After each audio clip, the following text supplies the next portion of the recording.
Hello everyone! Today we are launching our American Pinakbet merchandise. Ayan po. Ayan yung po yung first design natin. American Pinakbet. So finally, the long wait is over. Lumabas na ang ating mga merchandise. As you can see, naisip ko po ito. So ginawan ko po ng designs. Dahil nga, ang Pilipino ay kayod kalabaw.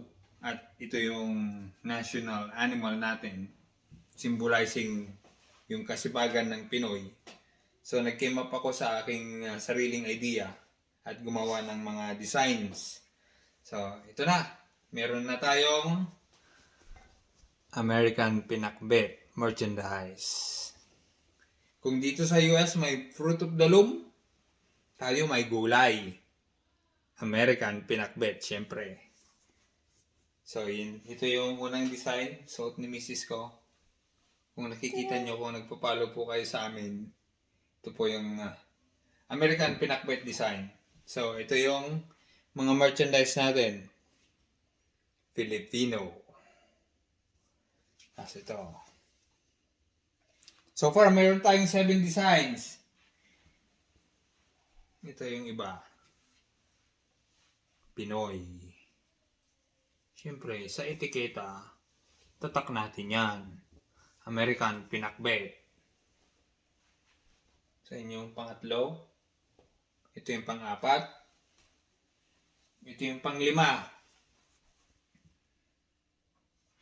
Pinoy na Pinoy. Siyempre, proud Pinoy tayo. Yung label niya nasa likod. American Pinakbet.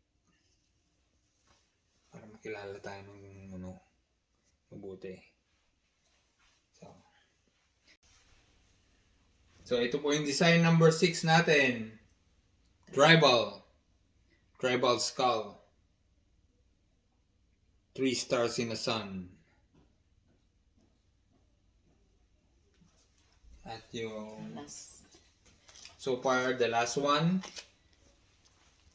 tribal din, kaya lang ito yung design niya nasa taas. I mean, yung 3 stars nasa taas. Hindi kagaya ng isa. Yung star ng isa nasa baba. So, nasa taas. So, ayun po. Yung 7 designs ng ating merchandise. So, magsabi lang po kayo kung gusto nyo yung umorder. Kung anong design ang gusto nyo. At kung anong size ng shirt nyo. Anong color? At kung anong color. Message nyo lang po ako sa Facebook, sa Messenger. At gagawin po natin yan. Ipiprint natin yan. Yun lang po. Thank you in advance. Thank you in advance. Sana tangkilikin nyo ang gawang Pinoy at sariling Pinoy products. American Pinakbet merchandise. Salamat po!